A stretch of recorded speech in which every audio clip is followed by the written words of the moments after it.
पुण्यातील तनिषा भिसे मृत्यू प्रकरणी आज ससून रुग्णालयामध्ये तज्ज्ञांची बैठक। वैद्यकीय निष्काळजीपणामुळे मृत्यू झाला का याची करणार चौकशी।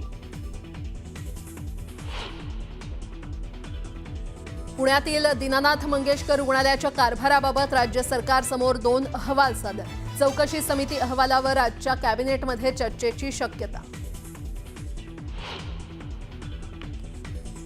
न्यूज 18 लोकमतच्या बातमीचा इम्पॅक्ट। आजच होणार एसटी कर्मचाऱ्यांचा मार्च महिन्याचा उर्वरित पगार।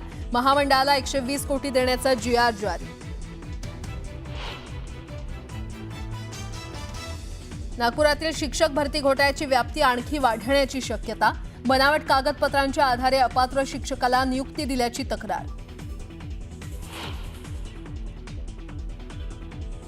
तुळजापूर ड्रग्ज प्रकरणी आज कोर्टात दोषारोप पत्र दाखल करणार। आतापर्यंत पोलिसांनी 35 जणांवर केले गुन्हे दाखल।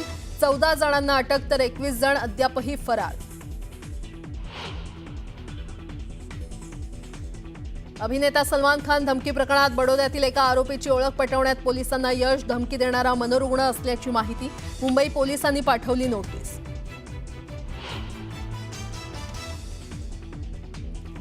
आणि यंदा मान्सून नियोजित वेळेपेक्षा 4 ते 5 दिवस आधीच केरळमध्ये दाखल होण्याची शक्यता। हवामान विभाग आणि शास्त्रज्ञांनी वर्तवला अंदाज।